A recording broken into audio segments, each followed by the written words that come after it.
Hello my dear students and welcome back to the channel.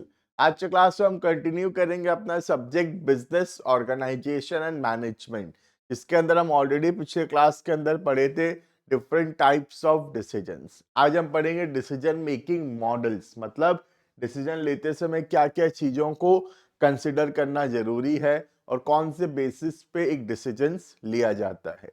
But before we start the video, you can check the description. Description में एक app का link है, app को जरूर से download करो, register करो। वहाँ complete videos, notes, practice sets, important question सब कुछ अवेलेबल होगा। कुछ ग्रुप्स के भी लिंक हैं, टेलीग्राम चैनल का लिंक है, उसको भी ज्वाइन करना। वहाँ तुमको टाइमली अपडेट्स मिलता रहेगा। क्लियर? तो स्टार्ट करते हैं हमारा आज का topic, that is decision making models. ठीक है, बेसिकली 3 डिसीजन मेकिंग मॉडल्स है, हम उसके बारे में इन डिटेल में स्टार्ट करेंगे पढ़ना। ठीक है, देखना। A decision making model describes the method a team will use to make decisions. तो डिसीजन मेकिंग मॉडल का मतलब है एक डिसीजन लेने के लिए ऑर्गेनाइजेशन के अंदर जो क्या मेथड यूज किया जाता है, कौन से बेसिस पे डिसीजंस लिया जाता है, that is called as decision making models. The most important factor in successful decision making is that every team member is clear about how a particular decision will be made. सबको पता होना चाहिए decision लेने के लिए कौन सा basis है, क्या चीज को हम इंपॉर्टेंस देंगे at the time of taking decisions और क्या चीजों को हम इंपॉर्टेंस नहीं देंगे। Clear? Knowing how a particular decision will be made can also help a team plan their meeting agendas more effectively. तो डिसीजन मेकिंग मॉडल से क्लियर रहेगा तो लोग ज्यादा बेहतर प्लानिंग कर सकेंगे and lead to more collaborative team process, और सबको मिलजुल कर in collaboration as a team काम कर सकेंगे। Most important, understanding how decisions will be made helps to build support for the final decisions and active commitment to that decisions implementation. सबको अगर पता होगा डिसीजन कौन से बेसिस पे लिया गया है तो सबका जो इन्वॉल्वमेंट है उसमें रहेगा और सबको ही ज्यादा बेहतर उस डिसीजन को एक्सेप्ट करेंगे if everyone knows the basis of decision making. Basis का मतलब होता है कि हम डिसीजन लेते वक्त क्या चीजों को इंपॉर्टेंस दिए हैं, क्या चीजों को कंसिडर किए हैं और कौन सी चीजों को इंपॉर्टेंस देकर हम ये डिसीजंस तक पहुंचे हैं। That is basically the objective of decision making models. Clear? Because effective teamwork towards the fullest participation of each member team often uses some version of consensus decision making model. तो अगर team को एक करना है तो एक ideal decision making model होना जरूरी है। अगर एक आइडियल डिसीजन मेकिंग मॉडल नहीं होगा तो सबका सहमति नहीं आएगा एक कॉमन डिसीजन पे, राइट?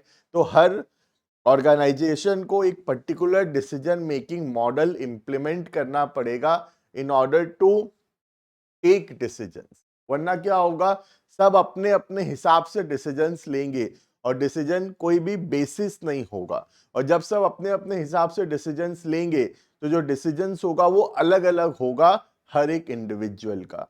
इसीलिए एक ऑर्गेनाइजेशन को इंप्लीमेंट करना पड़ेगा कोई ना कोई सा एक डिसीजन मेकिंग मॉडल। ठीक है, पहला जो डिसीजन मेकिंग मॉडल है वो है rational decision making. Rational decision making का मतलब होता है दिमाग लगाकर लॉजिकली हर एक डेटा को स्टडी करके एक लॉजिकल डिसीजन मेकिंग तक पहुंचना, that is called as rational decision. Rational मतलब एक नॉर्मल ह्यूमन बीइंग जैसे डिसीजंस लेता है, जो चीजों को वो कंसिडर करता है, उन चीजों को कंसिडर करते हुए लॉजिकली सारे डेटा को कलेक्ट करके डिसीजन लेना को बोलते हैं रैशनल डिसीजंस।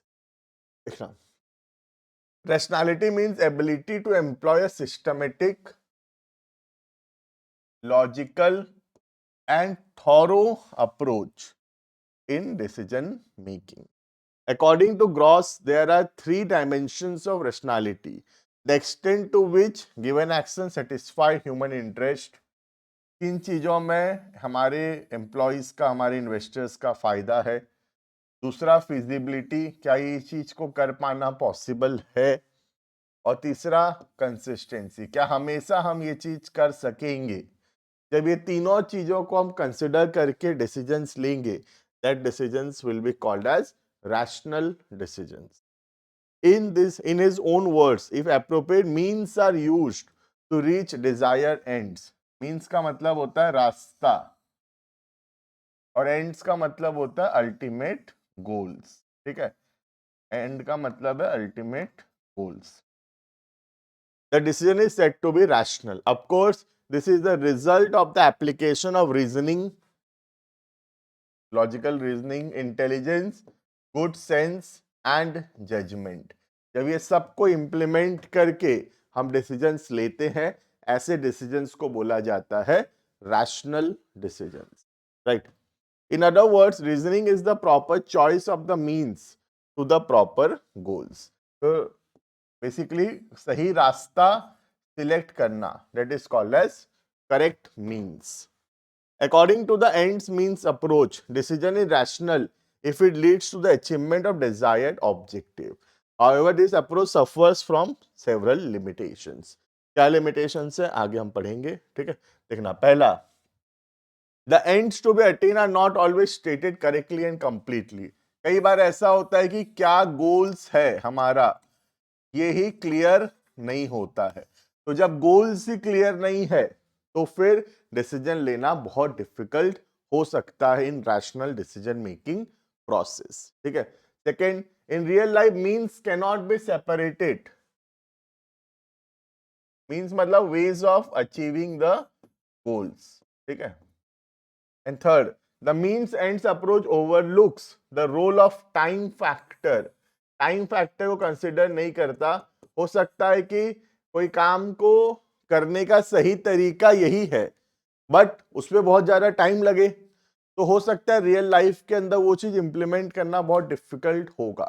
जैसे एक काम को करने का सही तरीका, सपोज ये पर्टिकुलर पाथ है, बट इस पाथ में जाने से टाइम बहुत ज्यादा लगेगा, इतना ज्यादा टाइम लगेगा कि हो सकता है कि जो डिसीजंस है उसमें उसको लेने में बहुत डिले हो, राइट। तो रैशनल अप्रोच में ये प्रॉब्लम है कि हम बहुत ज्यादा लॉजिकल तरीके से जाएंगे, बहुत ज्यादा डेटा इंटेलिजेंस के तरीके से जाएंगे, तो उससे क्या होगा, डिले हो सकता है डिसीजंस लेने में। क्लियर है? तो ये पॉइंट नंबर थर्ड का मतलब है डिले होना in taking decisions, delay in decision making. Clear है ये?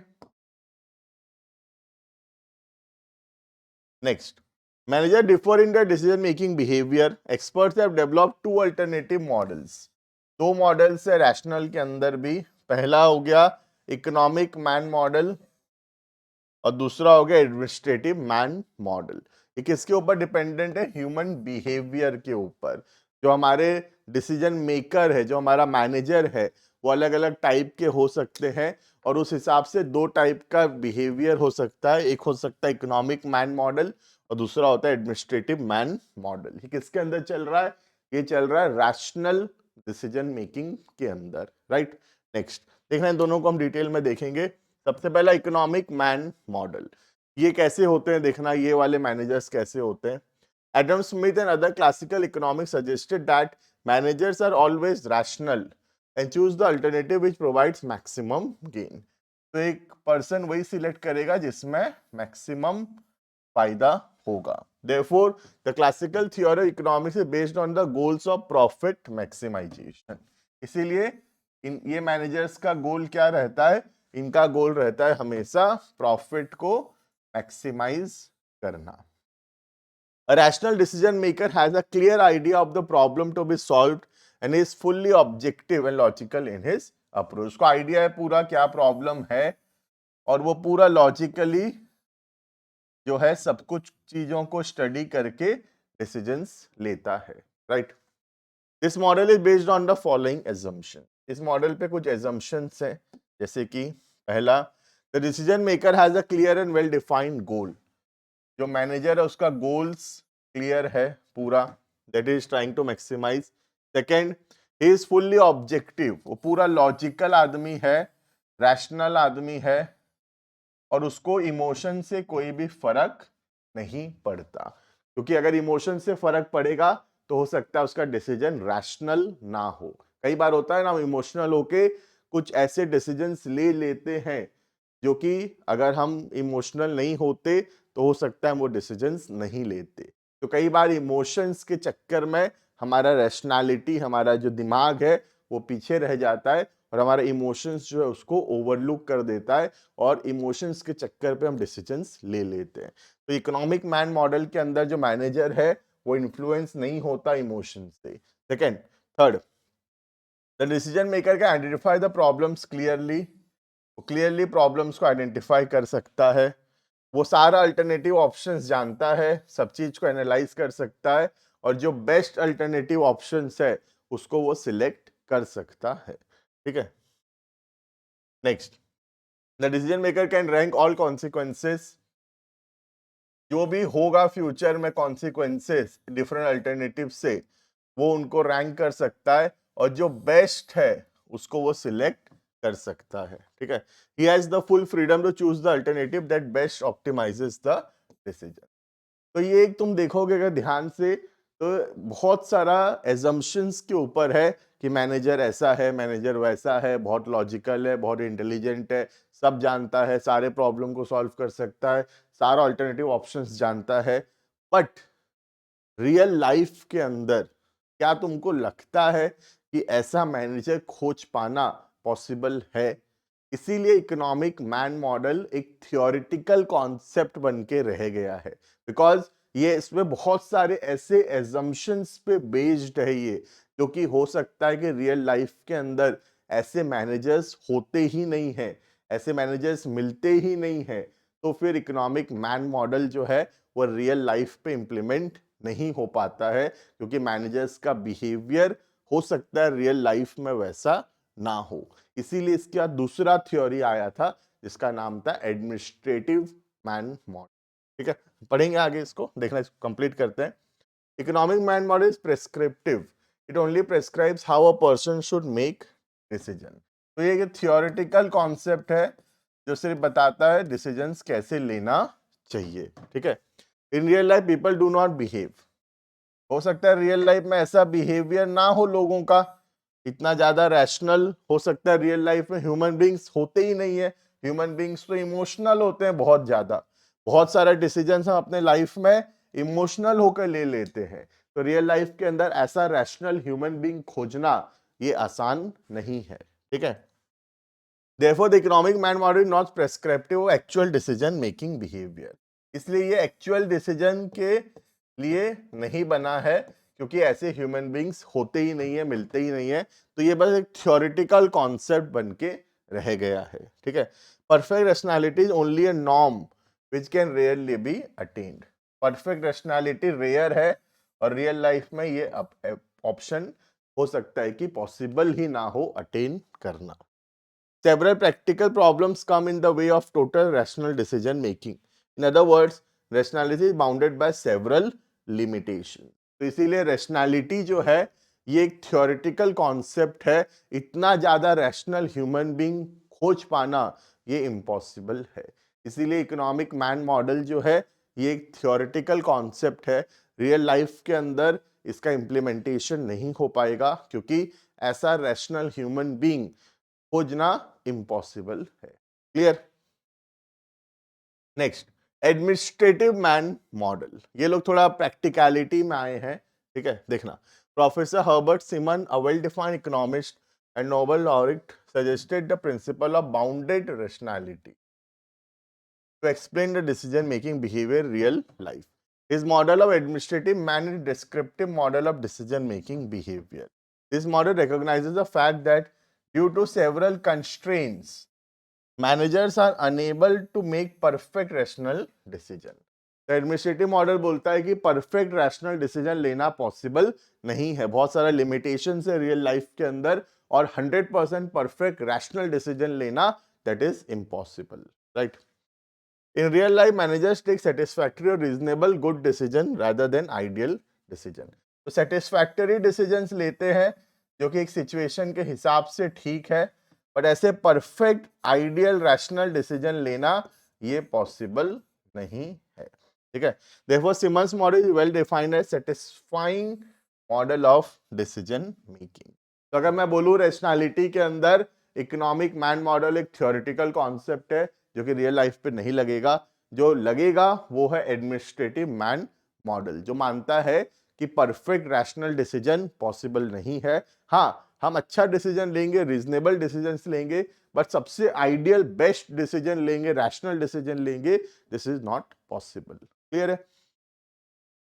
ये गया हमारा पहला theory, that is rational decisions. ठीक है, उसके अंदर दो था, एक था इकोनॉमिक मैन मॉडल और दूसरा था एडमिनिस्ट्रेटिव मॉडल। क्लियर है? अब हम सेकेंड पॉइंट पे आएंगे, सेकेंड टाइप ऑफ थ्योरी, ये पॉइंट नंबर 2 है, सेकेंड थ्योरी बाउंडेड रेशनैलिटी। ठीक है, देखना, bounded rationality is the idea that rationality is limited when individuals make decisions, and under this limitation rational individuals will select a decision that is satisfactory। तो थोड़ा सा बहुत administrative model के जैसा है, जो बोलता है कि ऑप्टिमल या बेस्ट डिसीजंस नहीं ले सकते, बट हाँ सेटिस्फैक्टरी डिसीजंस ले सकते हैं। ठीक है, limitation include difficulty of the problem requiring a decision, the cognitive capability of mind and the time available to make decision. कई बार ऐसे होता है कि हमारा दिमाग सोच ही नहीं पाता कि क्या बेस्ट है उस समय, या हमारे पास इतना कम टाइम अवेलेबल होता है डिसीजंस लेने में कि हो सकता है कि हम उतना ज्यादा रैशनल डिसीजंस, उतना ज्यादा चीजों को कंसिडर नहीं कर पाते। हमारे साथ भी होता होगा, जैसे एक झगड़ा हो गया तो उस समय तो हम शायद कुछ नहीं बोल पाते, बट फिर घर जब जाते हैं हम लोग, हम सोचते हैं तो हमको लगता है कि ये बोलना चाहिए था या हमको ऐसा करना चाहिए था उस समय। लेकिन उस समय जब रियल में वो प्रॉब्लम अराइज हुआ तब हम ऐसा नहीं कर पाए, बट जब हम घर गए हमको लगा कि ऐसा करना चाहिए था या ये बोलना चाहिए था उस सिचुएशन में। ऐसा क्यों होता है? Because of the bounded rationality. उस समय हमारा ह्यूमन माइंड जो है, जब वो फाइट हो रहा है, जब वो सिचुएशन अराइज हो रहा है, हमारा ह्यूमन माइंड उस समय वैसा इतना लॉजिकली सोचकर डिसीजन नहीं बना पाता है सडनली। बट जब हम शांति से घर में बैठते हैं, सोचते हैं, तो हम बेटर डिसीजंस ले पाते हैं। तो यही बोलता है बाउंडेड रेशनैलिटी कॉन्सेप्ट, कि ह्यूमन माइंड के पास टाइम कम होता है कई बार डिसीजंस लेने के लिए। हो सकता है ऐसा सिचुएशन आए जब हम बहुत जल्दी डिसीजंस लेना हो और हम इतना सब कुछ एनालाइज ना कर सके। ऐसे सिचुएशंस के अंदर हम सेटिस्फैक्टरी डिसीजंस ले पाएंगे, बट सबसे ऑप्टिमल, सबसे आइडियल डिसीजंस नहीं ले पाएंगे, क्योंकि टाइम बहुत कम है उस समय सोचने के लिए। Right? Decision maker in this view act as a satisfies seeking a satisfactory solution with everything that they have at the moment rather than an optimal solution। तो उस सिचुएशन के हिसाब से, उस मोमेंट के हिसाब से हम बेस्ट डिसीजंस लेते हैं, बट ऐसा नहीं है कि हम सबसे आइडियल डिसीजन लेते हैं, सबसे ऑप्टिमल सॉल्यूशन लेते हैं, क्योंकि उस समय सबसे ऑप्टिमम, सबसे आइडियल डिसाइड कर पाना इम्पॉसिबल है। Clear? Therefore, humans do not undertake a full cost-benefit analysis to determine the optimal decision, but rather choose an option that fulfills their adequacy criteria। तो हो सकता है कि हम जो डिसीजंस लेते हैं सबसे ऑप्टिमल ना हो, बट हाँ उस सिचुएशन के हिसाब से, उस समय हम जितना सोच सके उसके हिसाब से सबसे बेस्ट डिसीजंस हमको लेना चाहिए। क्लियर है? नेक्स्ट, उसी को कंटिन्यू करते हैं पॉइंट नंबर 2 को, रैशनल डिसीजंस कोई। Some that humans can be reasonably approximated or described as rational entities, as in rational choice theory or Downs political agency model. तो एक ह्यूमन बीइंग को अप्रोक्सीमेटेड या डिस्क्राइब्ड बोला गया है, मतलब हाँ आसपास उसके जैसा डिसीजंस ले पाएगा, बट पूरा बेस्ट डिसीजन लेना पॉसिबल नहीं है। ठीक है? The concept of bounded rationality complements the idea of rationality as optimization, which views decision as a full rational process of finding an optimal choice given the available information। जो information है उसके हिसाब से best decisions लेना। Therefore, bounded rationality can be said to address the discrepancy between assumed perfect rationality, जो हम सोचते हैं कि सबसे perfect है, which is utilized by other economics theories, and reality of human cognitive। तो जो लगता है कि बेस्ट है बाद में सोचने से, और जो उस समय के हिसाब से बेस्ट है, इन दोनों के बीच में डिफरेंस है। ठीक है, घर बैठ के सोचने से तो बहुत सारा सॉल्यूशन हमको ध्यान में आएगा, पर उस सिचुएशन के अंदर हमारा माइंड जो सोचता है उसके हिसाब से हम डिसीजंस लेते हैं। तो there is a huge difference between the decisions that we are taking at that particular moment when the fight is going on, and the decisions that we are taking sitting at our home 2 hours later we are sitting at our home and thinking about the fight, then we may take other decisions, right? तो उस समय का decision और 2 घंटा बाद घर में बैठ के शांति से डिसीजन लेने, ये दोनों बातों में बहुत फर्क है। Clear? In short, bounded rationality revises notion of perfect rationality. ये परफेक्ट रेशनैलिटी के तरफ नहीं जाता ये वाला थ्योरी। ठीक है, to account for the fact that perfect rationality decisions are often not feasible, क्योंकि perfect rationality decision real life में हो सकता है, पॉसिबल ही नहीं है। ठीक है, because of the intraceability of natural decision problems and finite computational resources available for making them, क्योंकि परफेक्ट रैशनल डिसीजन उतने कम समय में रियल लाइफ के अंदर ले पाना पॉसिबल नहीं है। तो जो रैशनल डिसीजन था, हम पहला वाला पढ़े, वो बोलता है perfect decision low, but bounded rationality बोलता है कि परफेक्ट तो नहीं हो पाएगा, वो सिचुएशन के हिसाब से जो बेस्ट रहेगा वो डिसीजंस हमको लेना चाहिए। क्लियर है? तो ये गया second theory of, that is bounded rationality theory. ठीक है, थर्ड आता है इंट्यूटिव, मतलब इंट्यूशन, जो हमको उस समय ठीक लग रहा है, जो हमारा गट फीलिंग है। एक होता है ना गट फीलिंग, कि हमको हमारे हिसाब से ये लग रहा है हमको, और हम उसके हिसाब से जाते हैं, that is called as intuition. That is based on the intuition, based on the gut feeling we are taking decisions, then that is called as intuitive theory of decision making. ठीक है, देखना, intuitive decision making is the way people make decisions naturally without the use of formal tools and process. हम एक situation में जो बिना कुछ ज्यादा सोचे समझे जो डिसीजंस लेते हैं, that is called as intuitive. ठीक है, some talk about intuition as happening without any thought at all, बिना सोचे समझे सिर्फ गट फीलिंग पे अपने मन से डिसीजंस लेना, like trusting your gut feeling या using the force in a sixth sense kind of manner. Our quickest intuitive decision may sometimes look or feel that way, but it's not quite all that's going on in our head.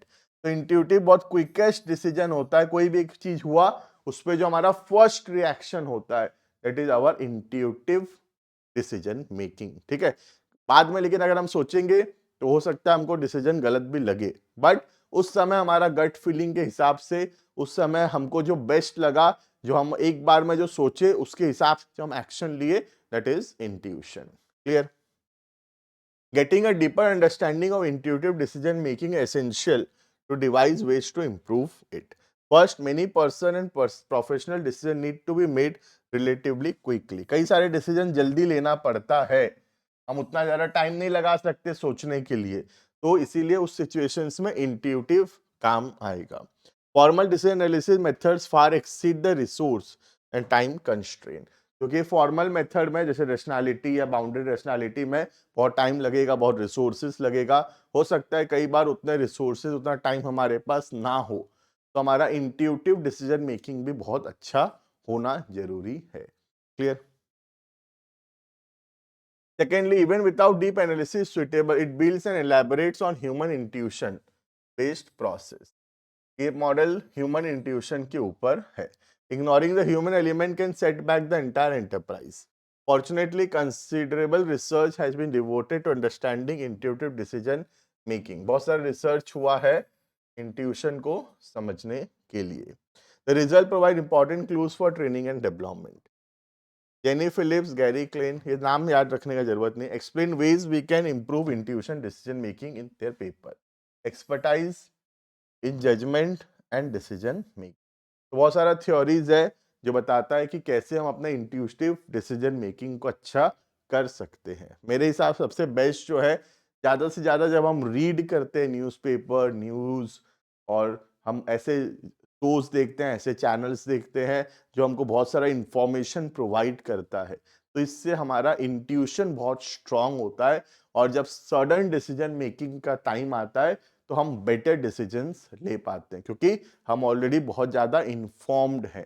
जब हमारे पास बहुत ज़्यादा information है then we can take better decision. Clear है? तो ये हो गया 3 डिसीजन मेकिंग मॉडल्स। पहला हो गया रैशनल डिसीजन मेकिंग, सेकेंड हो गया बाउंडेड रैशनैलिटी, थर्ड हो गया इंट्यूटिव। जो पहला था रैशनैलिटी, उसके अंदर 2 था, economic man model and administrative man model.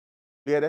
तो this is all about the theories of decision making models. बाकी मिलते हैं नेक्स्ट क्लास के अंदर, आगे टॉपिक्स को कंटिन्यू करेंगे। Thank you and bye bye.